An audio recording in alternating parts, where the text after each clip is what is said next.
dermatológico, tienen que aprender a interrogar. El problema acá se plantea en virtud de que, digamos, todos lo queremos ver la lesión y en realidad hay que aprender primero a preguntar, El interrogatorio es capital. Entonces recordemos que la semiología cutánea significa conjunto de signos y síntomas que acompañan a la dermatosis cutánea. Cuando yo estudio al enfermo de la piel, lo primero que tengo que hacer es interrogar. ¿Y qué voy a preguntar en ese interrogatorio? ¿Cuándo comenzó? Porque eso me permite saber si la patología es congénita o adquirida.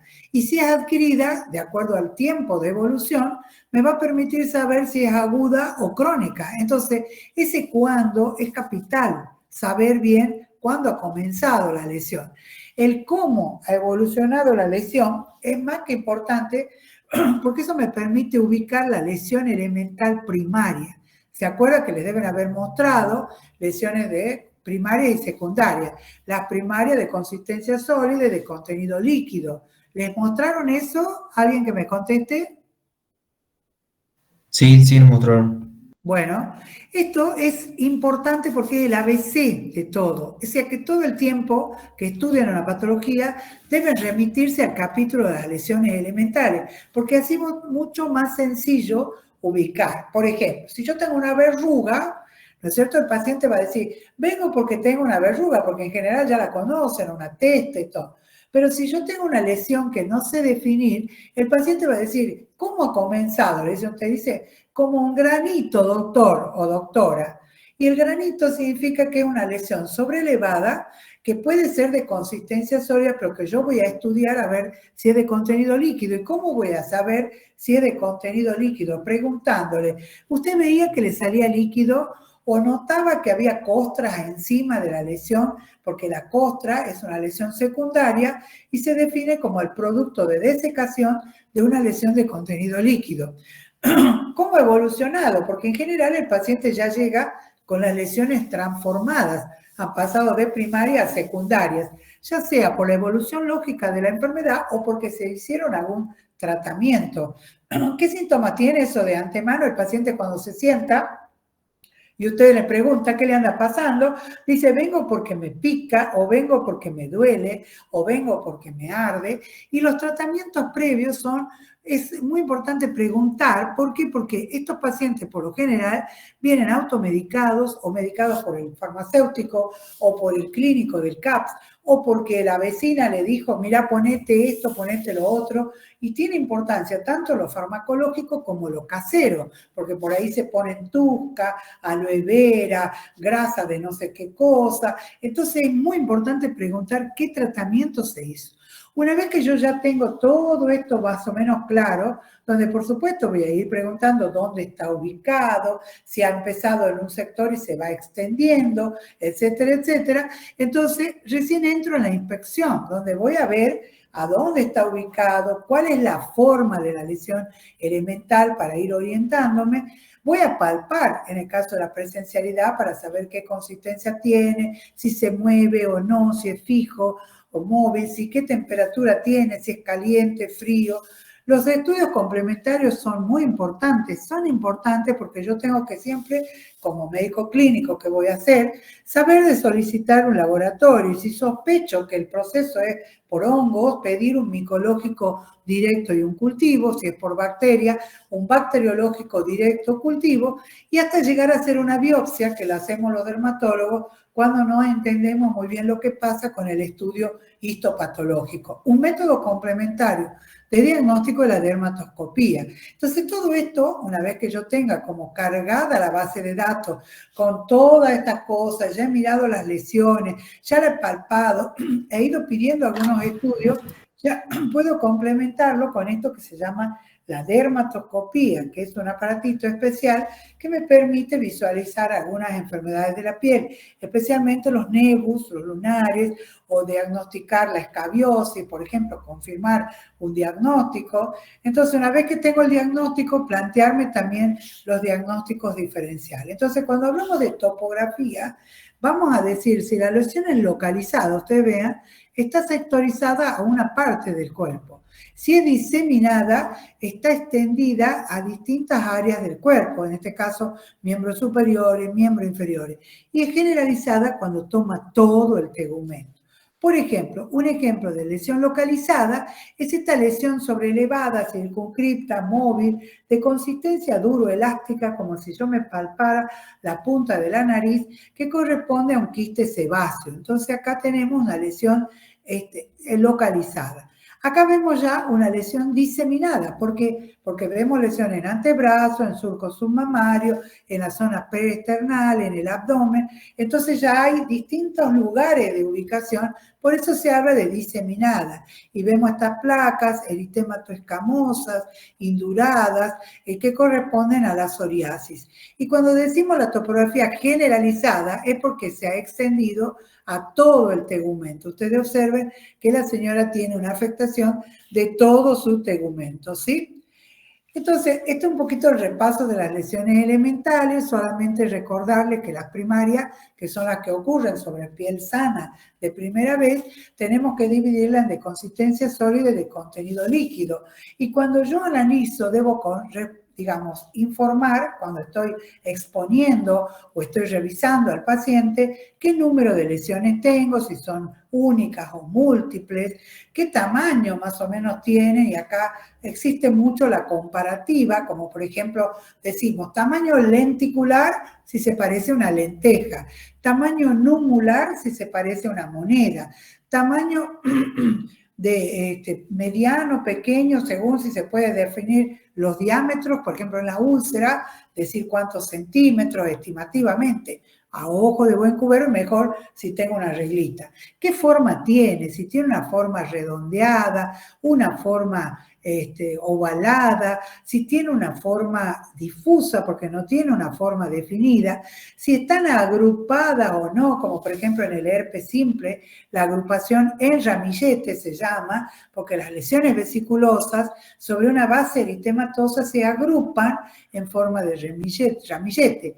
Color, porque lo primero que cambia es el color, ¿no es cierto? Voy a tener eritema o voy a tener pigmento según el color que observe. Bordes o límites. Borde para las lesiones sobrelevadas de consistencia sólida. Límites para la lesión inconsistente, que es la mácula, que al no tener cambio de consistencia no puedo hablar de bordes. Por ejemplo, en el vitiligo yo no voy a decir tiene bordes definidos porque la mácula no tiene bordes, sino tiene límites, ¿sí? El aspecto, ¿qué aspecto tiene? Si es un aspecto rugoso, liso, y la evolución que en general me está definiendo las lesiones secundarias. Entonces, las primarias aparecen sobre piel sana, las secundarias son producto de la evolución de una lesión primaria. Bueno, y acá tenemos, por ejemplo, esta enfermedad que se denomina vitiligo, que todo el mundo la conoce, ¿verdad? El vitiligo, la característica es la mácula, que ya no puedo decir a partir de ahora mancha, sino decir mácula hipo o acrómica en general. Y acá, como les decía, voy a definir como límites, no bordes, porque acá no tengo cambio de consistencia, sino tengo límites. Otra mácula, pero en el otro extremo, es la hipercrómica, por ejemplo, del melasma, que esta enfermedad, o el cloasma, que lo ven con mucha frecuencia, y sobre todo en la embarazada. Entonces ustedes ven que son máculas hipercrómicas que tienen límites o contornos definidos en algunos sectores y en otros sectores difusos. Esta mácula, que la ven de color eritémato violáceo, si yo pudiera presionarla con el dedo y observo que se va el color, entonces sería un eritema, una mácula eritematosa. Pero si yo la presiono con el dedo y no se va, es una mácula purpúrica. Entonces esa es la diferencia entre eritema y púrpura. La presión con el dedo o dígito presión, que en el eritema desaparece y en la púrpura no desaparece. También tenemos máculas de origen exógeno por el pigmento, en este caso los tatuajes, ¿sí? También vamos a ver las máculas que no está puesto acá, de origen metabólico, como son las máculas del Addison, que son máculas hipercrómicas en el cuerpo y en las mucosas, ¿sí? En la enfermedad de Addison la van a ver a esas máculas. Ahora bien, la pápula se define como una elevación circunscripta de la piel, sobreelevada, circunscripta, de consistencia sólida, que evoluciona sin dejar cicatriz. Entonces, vamos a tener diferentes, digamos, formas de pápula, a veces sola, a veces combinada. Por ejemplo, yo acá veo una pápula, pero veo una costra puntiforme en la cúspide. Esa costra puntiforme significa que hubo abajo una lesión de contenido líquido, de manera que esta lesión se llama seropápula, porque hay pápula y vesícula en su interior. Esto corresponde a lo que nosotros llamamos prurigo. Las picaduras del insecto pueden generar este tipo de lesión. Otro ejemplo de pápula, por ejemplo, lo que les decía, la pápula sobreelevada, circunscripta, de consistencia áspera, rugosa, correspondiente a lo que la gente le denomina teste y que ustedes tienen que definir como verruga vulgar. En este otro caso son pápulas eritematoviolaceas, circunscriptas, de distintos tamaños, de distinta forma, acá hay redondeadas, acá hay ovaladas, que corresponden a una enfermedad que pica mucho y que se llama líquen rojo plano. Esto es para definir placa. Placa es una lesión sobreelevada, circunscripta, que se extiende más de lo que profundiza. Y acá tenemos estas placas eritemato-escamosas, ¿no es cierto?, que corresponden a la psoriasis, ¿sí? Cuando conjuga, en general, más de 2 lesiones, porque acá hay eritema, hay escamas, hay escoriaciones por el rascado, entonces en general lo definimos como placa. La roncha o abón es una pápula, pero tiene una característica que es la pápula eritematosa y edematosa. Fíjense cómo manifiesta los puntos del orificio folicular. En este caso, ustedes van a ver las pápulas eritematosas con una coloración más clara en el centro y que corresponde a la roncha, lesión elemental de la urticaria. La vegetación son pápulas que se agrupan y toman ese aspecto en repollo o en coliflor, que se llama vegetación. Son lesiones sobreelevadas, circunscriptas, pero con un aspecto de crecimiento exofítico vegetante. El nódulo es una lesión sólida, pero que se palpa más de lo que se ve, porque si yo la miro así, pensaría en máculas eritematosas, que si la palpo son calientes, pero al palparla más en profundidad siento una lesión en su interior. Esto sería lo que corresponde al eritema nodoso. El tumor es toda neoformación circunscripta que tiene un crecimiento autónomo, o sea, no depende de mi voluntad que crezca o no crezca. Entonces, de acuerdo a la estirpe, van a ser tumores benignos o tumores malignos. En este caso, un tumor benigno, como es la queratosis seborreica, sobreelevada, circunscripta, con escama en su alrededor, y una lesión maligna, como es el carcinoma vasocelular, que la paciente refiere, comenzó como una lesión de pequeño tamaño, fue creciendo de manera independiente y se va produciendo todas esas modificaciones, ¿sí? Cuando pasamos a las lesiones de contenido líquido, definimos a la vesícula como una lesión sobreelevada, circunscripta, de pequeño tamaño. Eso es lo que diferencia. Eso de unilocular o multilocular es un concepto histopatológico que nosotros no lo podemos ver, salvo que seamos anatomopatólogos. En general, lo que nos orienta es el tamaño de la lesión y muchas veces más que la lesión como tal, que a veces no se la pesca porque tiene una evolución corta, bien rápida, efímera, lo que queda es la costra, que al ser de pequeño tamaño hace inferir o deducir que abajo había una lesión de contenido líquido.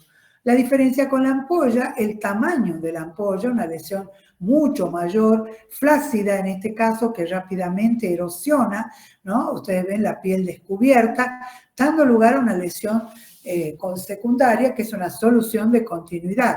A veces las ampollas son extensas, como en este caso, y no erosionan, pero el tamaño, fíjense, es de mayor tamaño comparado a la vesícula, ¿sí? La pústula, en cambio, es una lesión de contenido líquido, pero con, de contenido líquido, si bien digo, pero con contenido purulento, que la vemos mucho en el afeitado, en el rasurado, como foliculitis de la barba, la vemos, por ejemplo, cuando hay sudoración abundante en los niños, que se llaman sudamina. Luego tenemos el absceso, que en realidad es un nódulo que tiene este proceso que se llama la tétrada de Celso: tumor, rubor, calor y dolor. Y ustedes ven cómo hay el eritema periférico con esa coloración amarillenta, blanco-amarillenta, que al presionar drena una secreción purulenta. Esto correspondería a un absceso o forúnculo, llamamos nosotros. Las escamas, cuando son lesiones primarias, el paciente nace con esas lesiones, como en esta enfermedad congénita o genética que se llama ictiosis. Ictiosis quiere decir escama, escama de pescado, y este caso es característico cuando la escama es una lesión primaria, ¿sí? Entramos a las lesiones secundarias, y la primera lesión secundaria es la costra. La costra, como decíamos por definición, es el producto de la desecación de una lesión de contenido líquido. Acá tenemos la costra melicérica de color miel, donde la paciente, cuando le preguntamos a la mamá, nos dice que acá hubo una lesión de contenido líquido, como ampollas de quemado de cigarrillo. Luego se transforman en costra, y esa costra toma una coloración amarillenta que le decimos melicérica, y esta enfermedad es producida por el estreptococo y se llama impétigo estreptocóxico, ¿sí? Porque aparece todo de golpe, de brusco, y se llena el niño, sobre todo, de estas lesiones costrosas amarillentas. Pero a veces la costra puede ser de esta coloración más bien pardo rojiza, y esto se denomina costra hemática, ¿sí? Acá vemos las escamas como lesión secundaria, acá en una placa de eczema en su etapa subaguda, donde hay algo de fondo que es eritema, y luego se cubre de esa escama, ¿no? Ya la escama como lesión secundaria. En las soluciones de continuidad, lo primero que tenemos que ver es la erosión. La erosión es una lesión, digamos, de pérdida de sustancia o solución de continuidad, donde la piel, digamos, se rompe, y ustedes ven que tenemos piel sana, y aparece una piel lastimada o rota, que ahora ya decimos erosionada. Acá en general había lesiones ampollosas, y esas ampollas al romper dejaron la erosión. Ejemplo, el pénfigo, ¿sí? La escoriación también es una solución de continuidad, y en realidad se refiere a la solución de continuidad inducida, o a la erosión inducida por el rascado. Observen cómo están las líneas bien marcadas donde pasó la uña el paciente, ¿no? Eso sería una escoriación posterior al prurito. La úlcera, ahí está la diferencia con la erosión, es un proceso de solución de continuidad que atraviesa la basal, desorganiza los elementos de la dermis, y por ende esto va a evolucionar dejando cicatriz. Acá tenemos este ejemplo de una úlcera por un carcinoma espinocelular, y esta es la úlcera de la leishmaniasis, que es una úlcera muy característica, con ese borde bien infiltrado, definido, y ese fondo granulomatoso, ¿sí? La fisura es también una solución de continuidad, pero que ocurre a nivel de los pliegues. Por ejemplo, en el pliegue interdigital, acá en la comisura de la boca, puede ocurrir en el pliegue submamario o en el pliegue abdominal, y la lesión se denomina fisura, ¿sí? La cicatriz es otro tipo de lesión secundaria, donde yo puedo tener un proceso de reparación que me deja una, digamos, depresión de la piel, y esto sería una cicatriz atrófica. En cambio, muchas veces el proceso de cicatrización se produce por un estímulo exagerado del fibroblasto, dejando esto como consecuencia una cicatriz queloidea o hipertrófica. En este sector hipertrófica, y acá ya queloideana, ¿sí? Otra lesión elemental secundaria es la atrofia de la piel. Cuando la piel pierde la cantidad, o sea, el número, la calidad de sus elementos, entonces ustedes la pliegan y se sostiene como el pliegue del deshidratado. La van a ver en los mayores, en los personas de la tercera edad que pliegan la manito del anciano, por ejemplo, y observan que la piel queda ahí como arriba, detenida, y recién luego se desciende.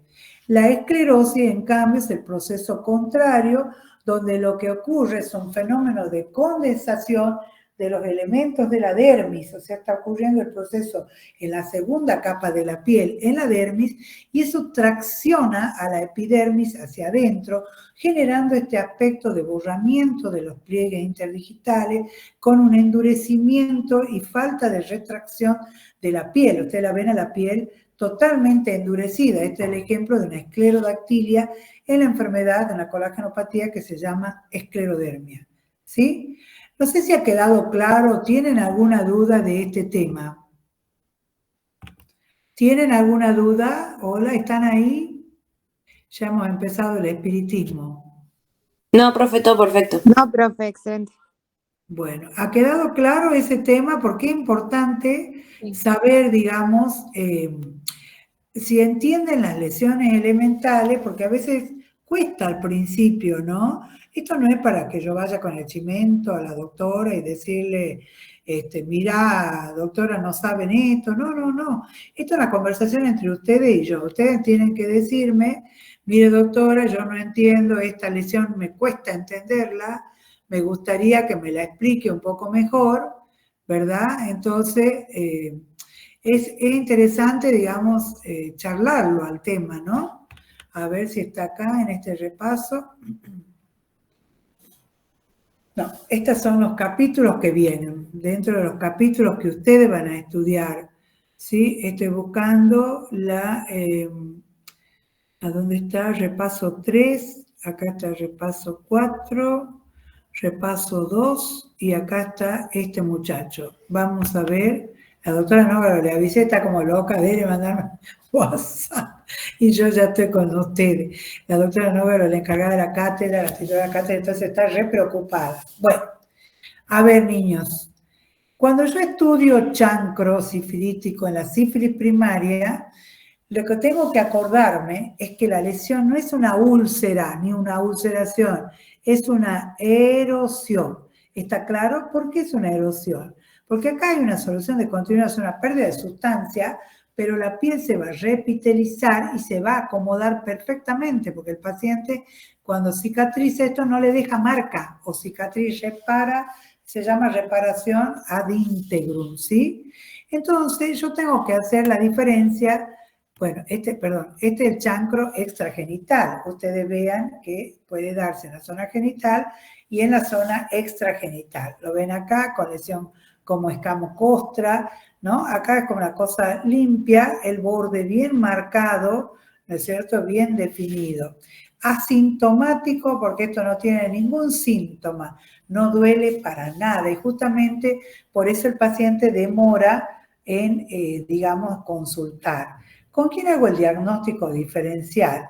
Uno de los diagnósticos diferenciales es con esto, que es el chancroide o chancroblando, donde acá la lesión es una úlcera, una ulceración, y acá no la produce el treponema pálido de la sífilis, sino la produce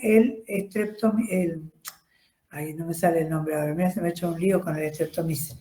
El chancroide, el Haemophilus ducreyi, es el causante del chancroide. Por ende, estas lesiones van a evolucionar a dejar cicatrices retráctiles, dolorosas, y la lesión la úlcera es sumamente dolorosa. Entonces voy haciendo un cuadro comparativo con las lesiones, o sea, las soluciones de continuidad de la región genital. Otra lesión, digamos, de erosión o solución de continuidad, es esta del herpes genital, pero el paciente acá les va a decir que él se vio pequeñas ampollitas que estaban agrupadas en la zona y que después se rompieron, dejaron la piel lastimada, que sería la erosión, y que son sumamente dolorosas. ¿Está claro? ¿Está claro el diagnóstico diferencial? Sí, profe. Sí. Entonces, ¿qué tengo que hacer para diagnosticar esta sífilis primaria?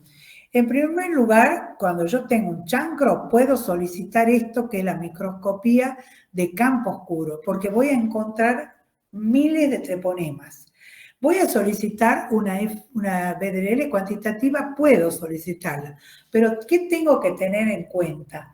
Que esta BDRL se pone reactiva o positiva recién a las 2 semanas de haberse presentado el chancro. Entonces, si yo tengo este señor que me dice, mire doctora, tengo este lastimadito acá en la zona genital, y usted le pregunta, ¿hace cuánto que lo tiene? Bueno, yo me lo he visto hace 5 o 6 días. O sea, yo no voy a pedir BDRL porque me voy a acordar que la BDRL se hace positiva recién a las 2 semanas, a las 14 días, y por ende, y recuerdo que el valor de corte es 1/8, lo que sí voy a pedir entonces es la FTA-ABS, que seguramente va a salir altamente reactiva. ¿Y qué tratamiento les voy a dar? Yo no sé si tengo coincidencia con lo que le dieron en la clase, pero ustedes saben que la penicilina G-benzatínica, 2.400.000 intramuscular, una por semana, es suficiente con una dosis para terminar con la sífilis primaria. Eso dice el consenso de la Sociedad Argentina de Infectología y de la Sociedad Argentina de Dermatología. Pero, por lo general, en la cátedra se aplican 2 dosis, digamos, con la idea de que el paciente vuelva a control, ¿sí? No sé qué le dijeron en la clase. A nosotros nos habían dicho que eran tipo las mismas unidades una vez a la semana durante 3 semanas. Mira, en el cursado anterior le han dicho 2. Fíjate. Bueno, ustedes tienen que decir lo que le dice la clase. En general, como les digo, los consensos a nivel mundial y especialmente el argentino, de la Sociedad Argentina de Dermatología y de la Sociedad Argentina de Infectología dicen que con una dosis es suficiente, ¿sí? Bueno, yo para menguar puse 2, pero si le han dicho 3, pongan 3. Y si son alérgicos, que esto es pregunta de examen, ¿cuál es la droga que se usa? ¿Saben? ¿Se acuerdan? ¿Acitromicina puede ser? No. La droga que se usa es la doxiciclina.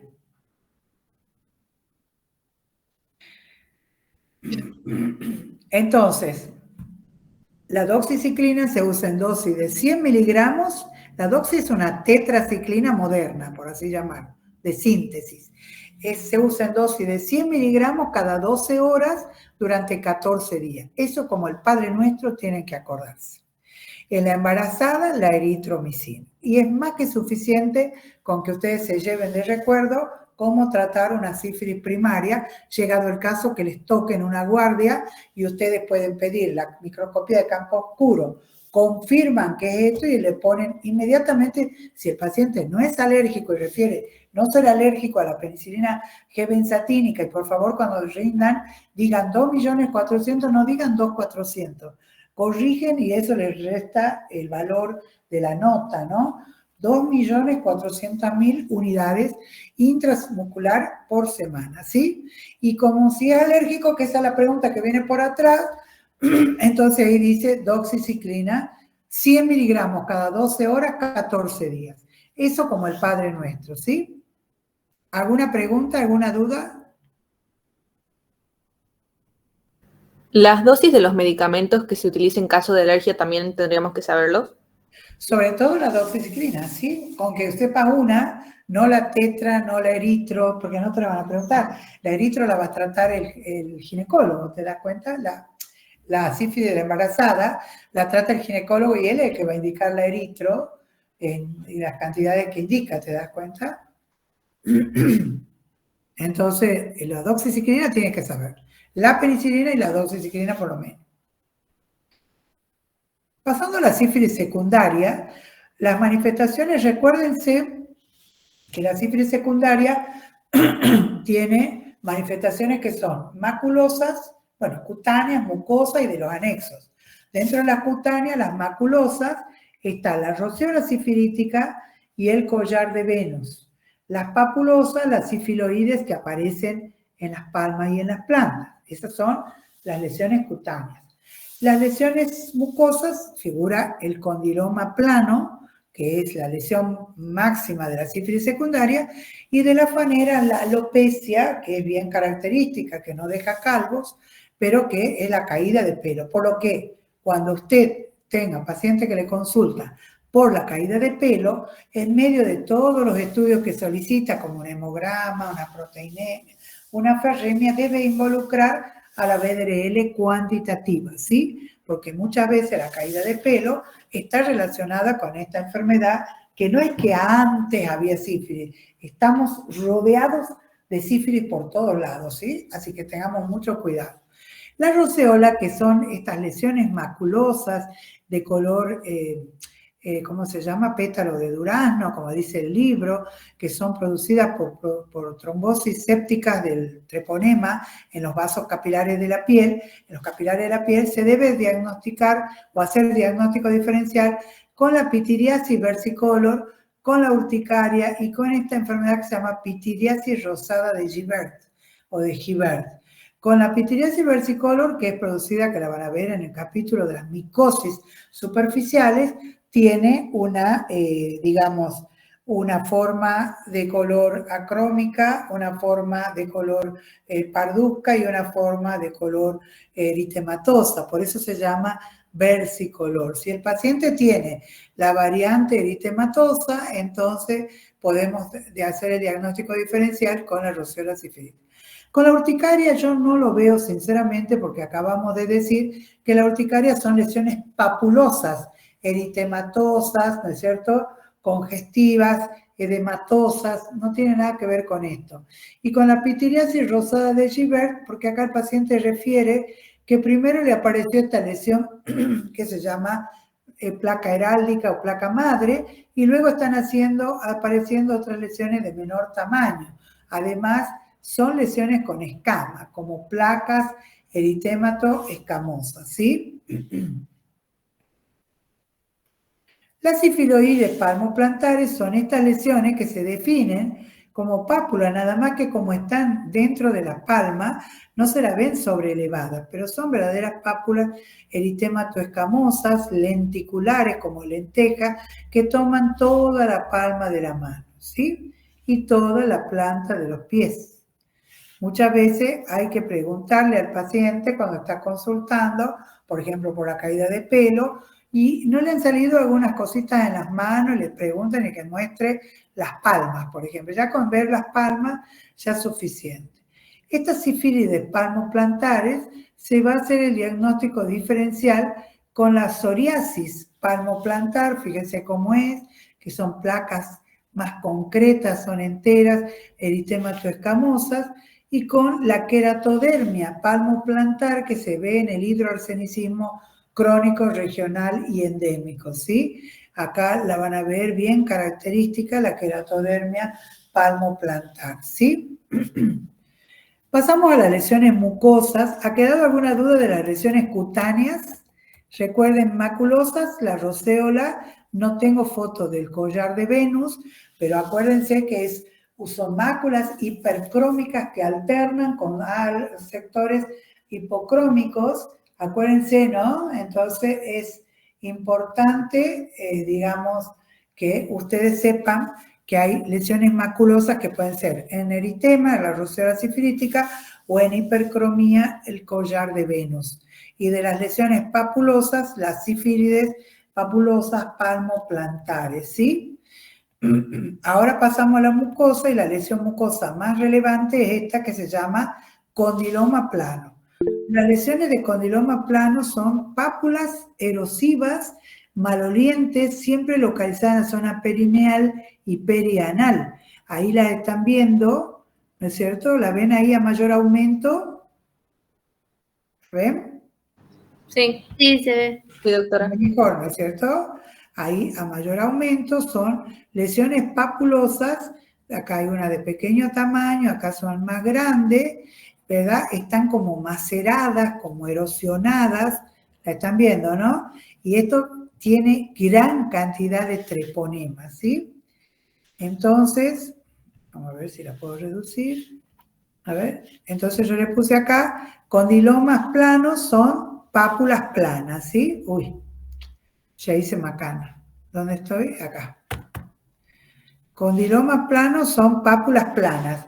En cambio, el HPV, que es un virus, produce esto que se llaman condilomas acuminados, que hoy ya se llama verruga verruga genital, ya no se dice condilomas acuminados. Y esto son pápulas vegetantes, ¿sí? Pápulas vegetantes, ¿está claro? Ahí está la diferencia, esta es pápula plana en la sífilis y el HPV produce pápulas vegetantes, ¿sí? Ahora bien, cuando estudio la sífilis secundaria voy a pedir sí o sí VDRL cuantitativa porque esta sí o sí es altamente positiva o reactiva. Puedo pedir reacciones treponémicas como la FTABS o la prueba de inmovilización de treponema y en la microscopía de campo oscuro también, sobre todo en los condilomas planos donde tengo gran cantidad de treponema, de espiroqueta, entonces ahí va a salir altamente positivo.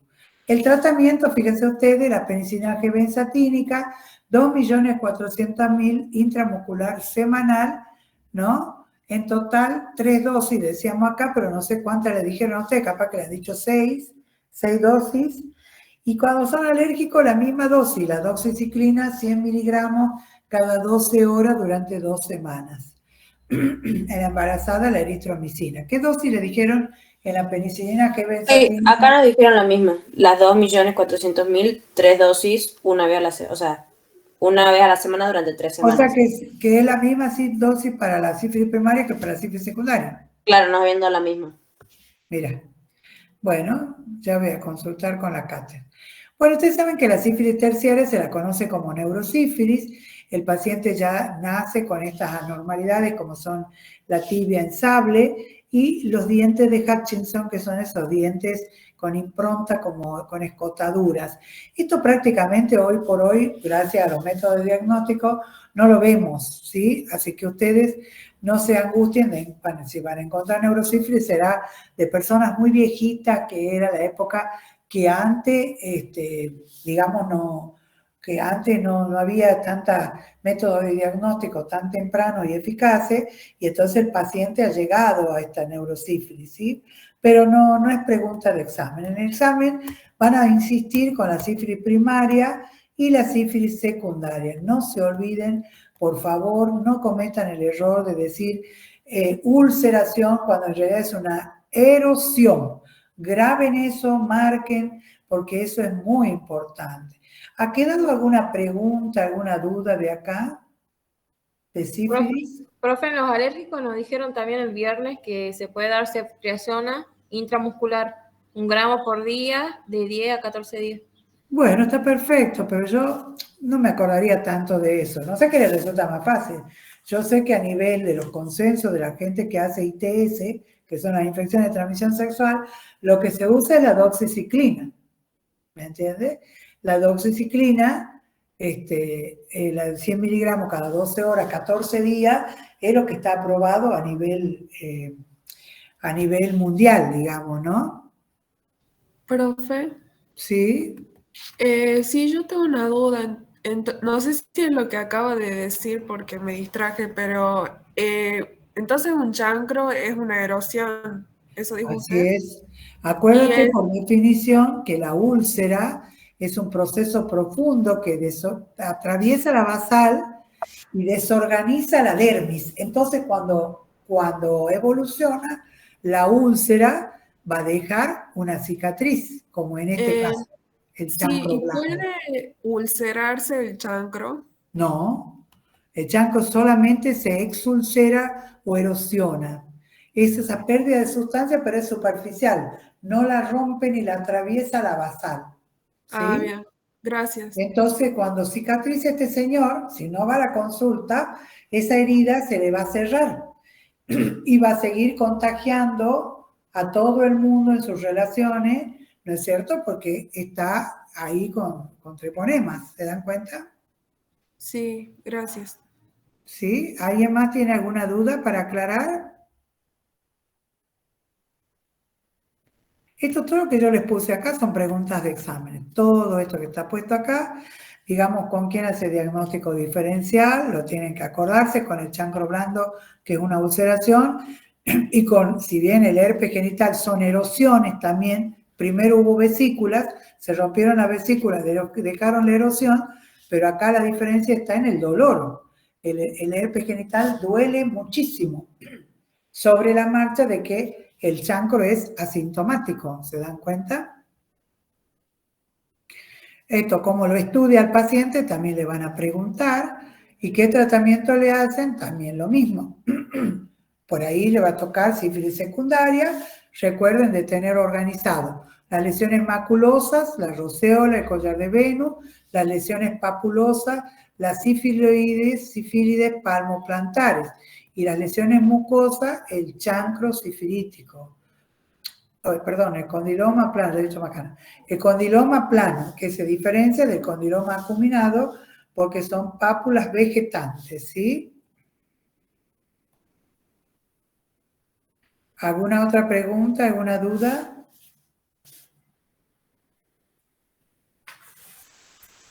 ¿Tienen alguna No, eso pregunta? claro, ¿Ha doctora. quedado claro?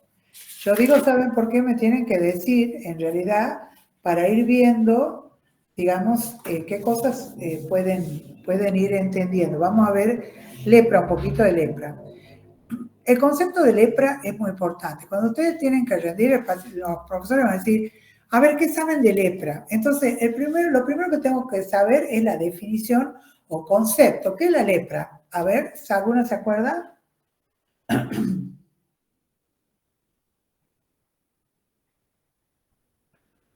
¿No se acuerdan qué es la lepra?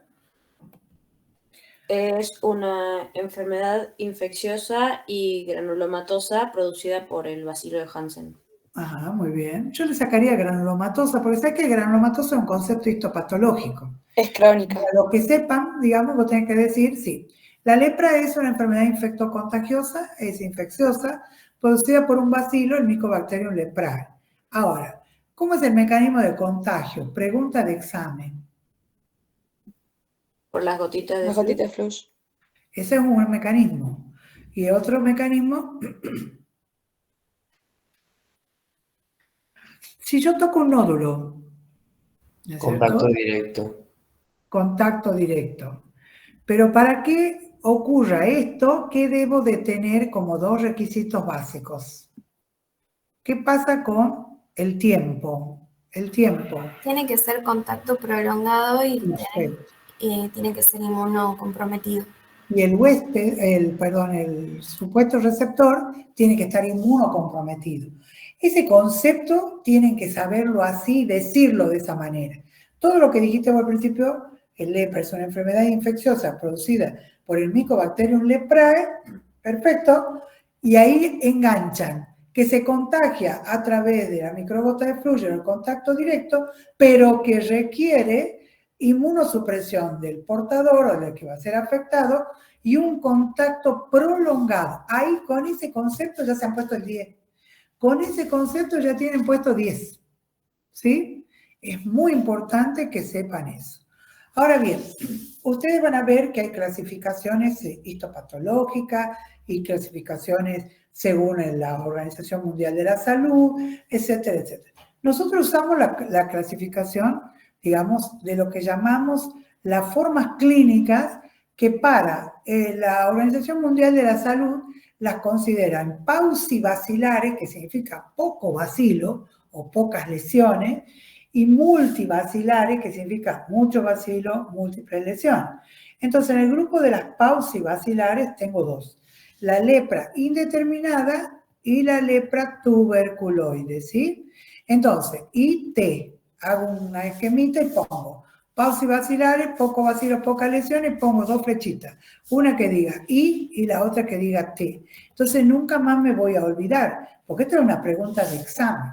¿Cuáles son las formas paucibacilares? Y empiezan, la borderline, no, y empiezan y trastabillan y no, tienen que ser claros y tener claros conceptos.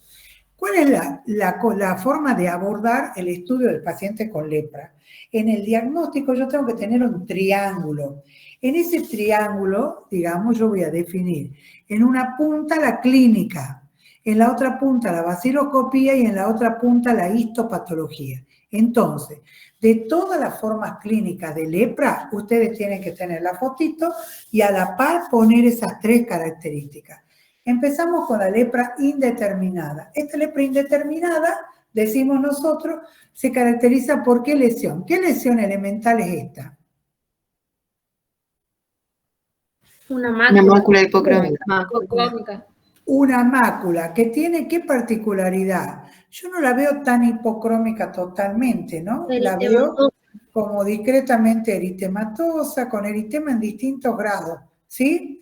Bueno, ¿qué característica tiene esa mácula? Tiene contornos o límites definidos en este caso.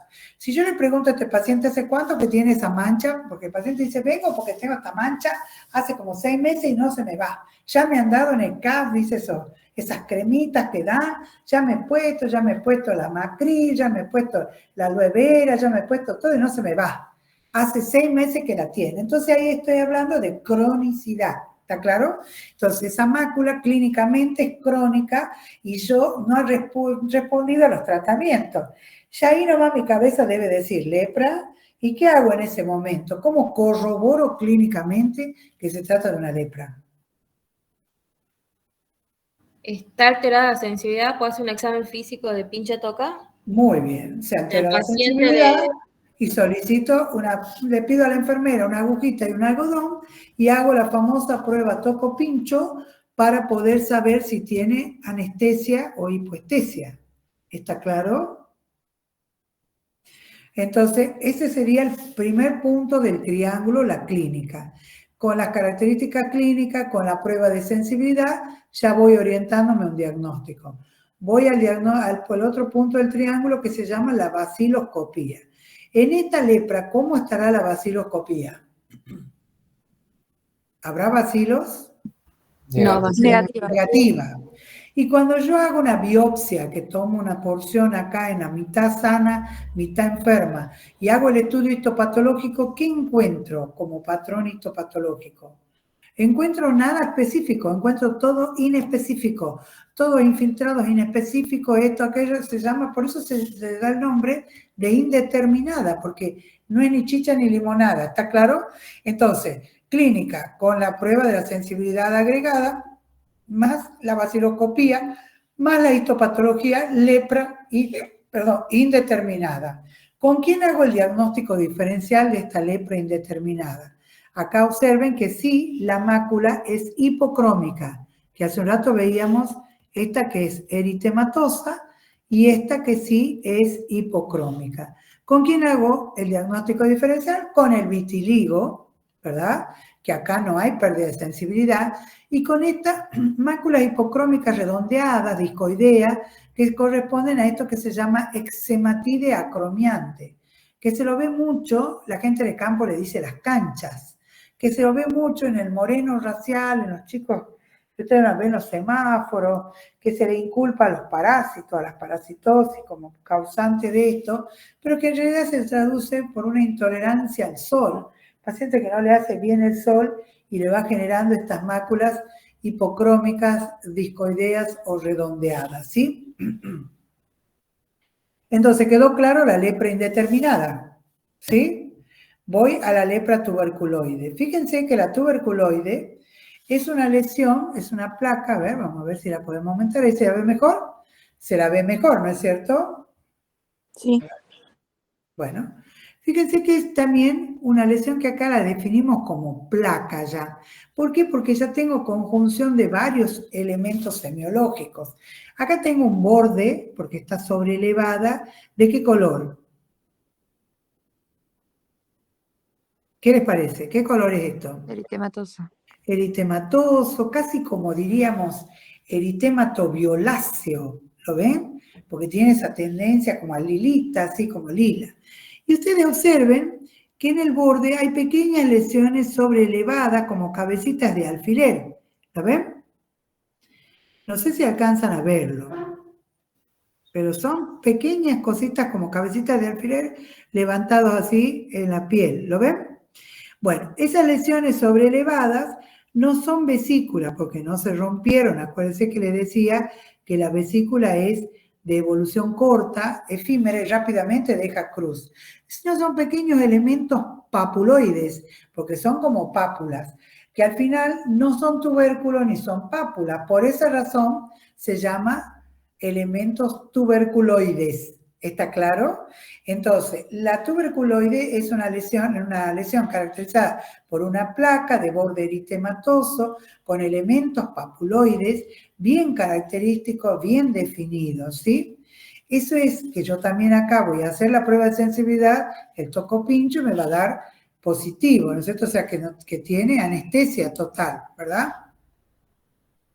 Y el diagnóstico diferencial lo voy a hacer, ya he hecho macana de vuelta, de nuevo yo, porque quiero hacerme las operadas, es esto, miren, con la tinea corporis, que es una micosis, que ya la van a ver, que es bien característica, un centro más claro, un borde bien eritematoso, pero acá a veces hay vesículas, el paciente se rasca y ustedes van a ver costritas de pequeño tamaño. El granuloma anular, que es una enfermedad autoinflamatoria, con ese borde bien eritematoso, el centro más pálido, y el lupus cutáneo crónico, que yo no lo creo realmente como diagnóstico diferencial, solo acá, por ejemplo, donde el lupus yo tuve eritema, tuve escama y evolucionó a una atrofia, pero cuando lo miro, el paciente les cuenta, ya me he ido para allá, el paciente les cuenta, digamos que acá él tuvo primero una lesión levantadita, dicen ellos, o sea, una placa con eritema, con escamas, ¿no es cierto? Y que después ha quedado como si fuese una cosa más blancuzca, que es una cicatriz atrófica ahí en el medio, ¿sí? Bueno, pero con que yo me acuerdo que la lepra tuberculoide la debo hacer el diagnóstico diferencial con la tinea corporis es más que suficiente, ¿sí? Ahora, si yo la tengo que estudiar a la ¿cómo se llama? A la lepra tuberculoide, voy a decir, en la clínica veo esta lesión bien característica, anular, con un borde con elementos papuloides, eritematoso, un centro más claro, hago la prueba de sensibilidad a hipoestesia o anestesia, generalmente anestesia. En el otro borde, ¿cómo estará la baciloscopía de la tuberculoide?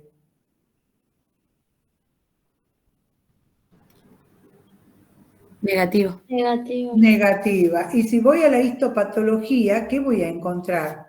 Justamente lo que decía su compañera hace un rato en la definición, granulomas tuberculoides, o sea, granulomas conformados por células gigantes, ¿sí?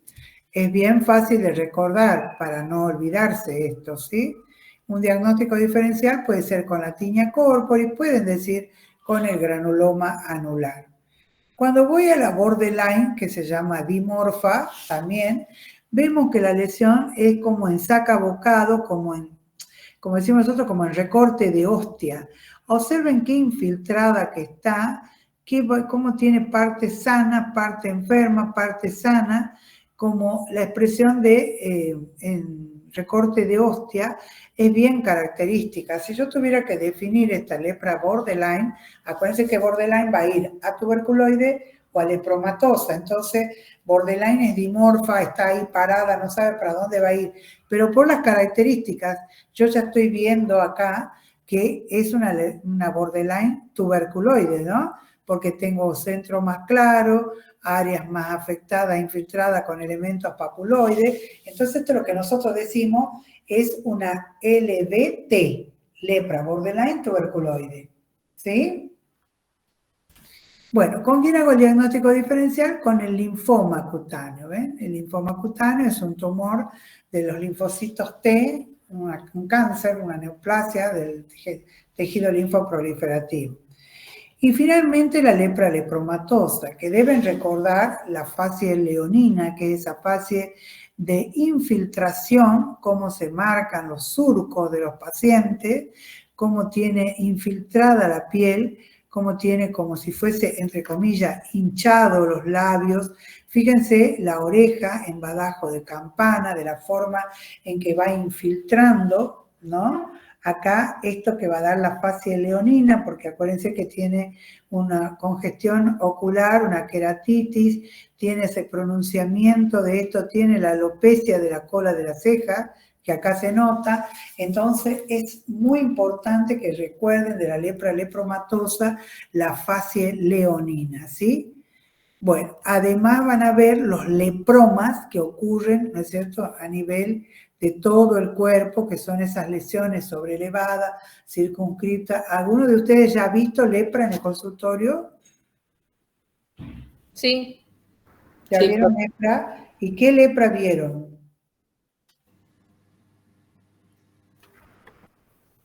lepra lepromatosa. sí, le ¿Han visto prometo. esta, la lepra lepromatosa? Sí, Ah, mira qué bueno. Entonces eso es muy importante que se acuerden, digamos, para expresarlo en el examen. En la lepra también van a encontrar episodios reaccionales. Tenemos una reacción reversal tipo 1, donde el paciente está haciendo tratamiento y empieza a manifestar más lesiones de lepra. Uno se asusta, se angustia, pero bueno, lo importante es no suspender el tratamiento y agregarle elementos que ayuden digamos, descender esa carga inmunológica para que vuelva a estabilizarse. El eritema nodoso es una reacción reversal de tipo 2. Observen que son nódulos, que por lo general el eritema nodoso aparece en las piernas y acá en la lepra se ve también en los miembros superiores, en los brazos. Entonces, como les decía, este es el triángulo que yo no lo supe dibujar. La clínica, tomando la prueba de sensibilidad, la vaciloscopía que va a ser positiva o negativa, y la histopatología que es característica. Acá me olvidé de preguntarle. En la lepra lepromatosa, la vaciloscopía, ¿cómo va a estar? Igual que en la borderline. Positivo. Va a ser altamente positiva. Y la histopatología, en la lepra lepromatosa, ¿qué van a encontrar? Las famosas células de Virchow, que son los macrófagos cargados de estos micobacterium, ¿no es cierto? Ven los infiltrados, todo eso tienen que acordarse bien para hacer el diagnóstico de lepra, ¿sí? Estos 3 elementos bien estudiados de cada uno, ¿sí? Entonces, ¿cómo hago el tratamiento según sea pausivacilar o multivacilar? Les mostraron, me imagino, este blister. ¿Les mostraron? sí, Sí, ¿Todos lo vieron o hay algunos que no lo vieron? Para los que no lo vieron, en la forma pausivacilar, no digan pauvacilar, se comen así cuando van a hablar, dicen la forma pauvacilar, no, es pausi. Pausi quiere decir poco. Entonces, el blister tiene una parte superior que es lo que se llama toma mensual supervisada. Entonces, el paciente va a tomar estas 2 cápsulas marrones, que son la rifampicina, que viene dividida en 300 miligramos. Entonces, toma las 2 juntas para que sean los 600 miligramos por única vez. Y esa chiquitita, que es como una perlita, la dapsona de 100 miligramos, que por lo general, digamos, se la puede tomar ahí delante del médico o le explica que esa es la primera que tiene que tomar y después va a seguir en la casa tomando una por día de estas que son la dapsona 100 miligramos 6 meses. En la multivacilar, en cambio, la supervisada es diferente. ¿Por qué? Se repite la rifampicina, estas 2 que serían 600 miligramos, 2 cápsulas. La dapsona se repite igual, una tableta. Y la clofazimina viene de 100 miligramos, pero acá él tiene que tomar 3 juntas. Sería 300 miligramos, 3 cápsulas. Y se lleva a la casa el blister que tiene, por un lado la dapsona de 100 miligramos, que es esa perlita blanca, y por el otro lado la clofazimina, que es esa marrón, pero que es de 50 miligramos. Cuando la toma por primera vez como un ataque, digamos, la clofazimina van a ser 300 miligramos. ¿Está claro?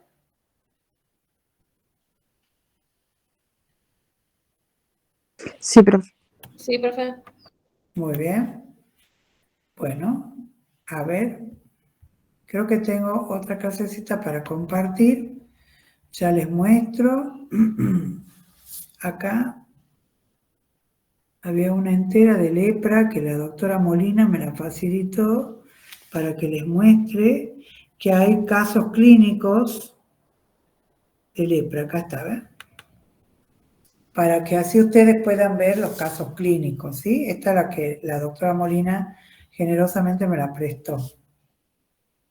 Lo que debemos saber de lepra. Bueno, esta es la microfotografía electrónica del Mycobacterium leprae. ¿Ha visto que se habla de que se acumulan como en paquetes de cigarrillo? Porque fíjense la forma que tiene, como si fuese cigarrillo, ¿no? Bueno, acá la coloración de Nielsen la coloración histopatológica, para ver los bacilos ahí, esos colorados, color moradito, corresponden a los bacilos, ¿sí? Ahí lo están viendo. Bueno, esto no tiene tanta importancia. Esto es para mostrarles la baciloscopía de los lugares que se toma la muestra. Lo que han visto pacientes, la doctora les debe haber explicado, ¿no es cierto? Que la muestra se puede tomar del pabellón auricular o de dónde más le dijo la doctora. Del antebrazo. Ustedes la ven a la mácula hipocrómica, acá la ven. ¿La ven a la mácula hipocrómica? Sí. Comparada con la otra, acá también. Este paciente que dice, hace 6 meses que tengo estas manchas y no me curo, ya me he tratado por hongo, ya me han tratado, ve, acá miren esta que es como muy difusa, que no está tan definida, pero ahí la ven. Miren esta otra, esta sí se nota un poco más. Bueno, esta es la que yo les mostré, de la forma eritematosa. Y miren la forma tuberculoide cómo puede presentarse, ¿no?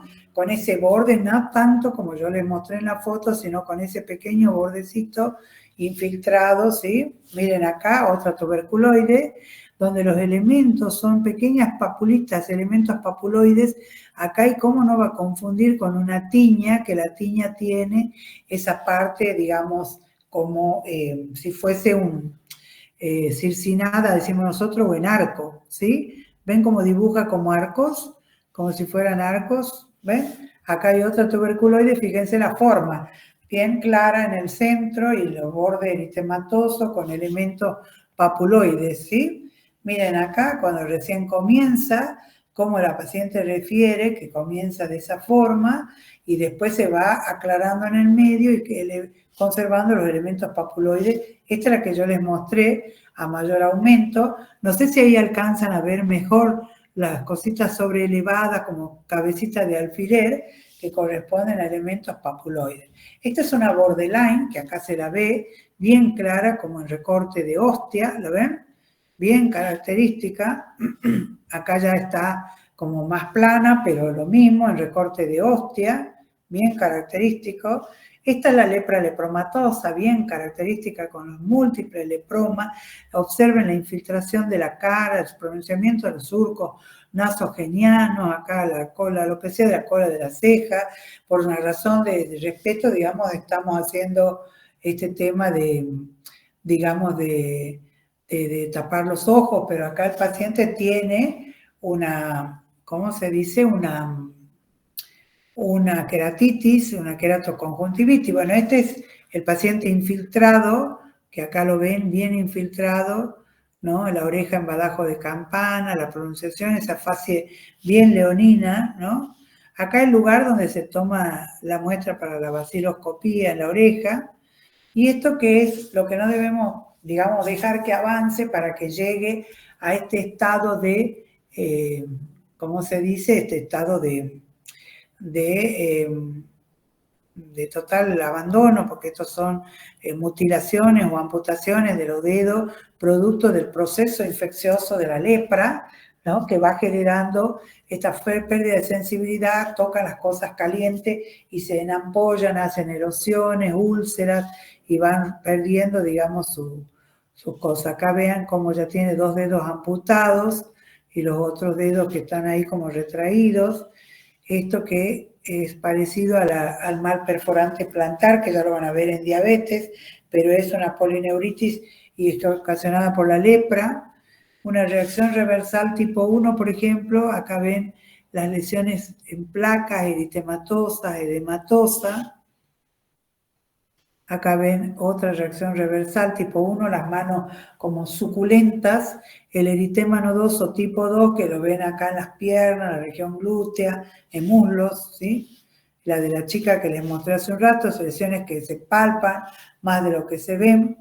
Este es el fenómeno de Lucio, que ya tiene un componente isquémico o arterial, que ya compromete la lesión y genera, vean cómo se va como cortando la oreja, fenómenos de necrosis, esta es la lepra de Lucio, o el fenómeno de Lucio, que es una reacción reversal tipo 2. acá lo ven mejor, son como verdaderas escaras, digamos, costras necróticas, negruzcas, que van a dejar pérdida de sustancia muy importante. Y miren las secuelas, con la ausencia total de las manos, de los dedos, del paciente que no siente nada, las úlceras por el calor, digamos, por no tener nada. Observen la piel como seca, en hoja seca, que dicen los libros, muy descamativa, ¿no? Miren los piecitos acá, cómo llegan a ese estadio final. Acá este paciente de nosotros del hospital, que también observen la amputación de los dedos, el fenómeno afectando la parte ocular. Así que bueno, no sé si tienen alguna pregunta, alguna duda.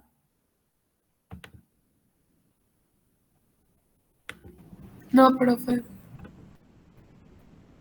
Dejamos de compartir y acá me voy a ponerme con ustedes, ¿sí? Bueno, no sé si quieren preguntarme algo.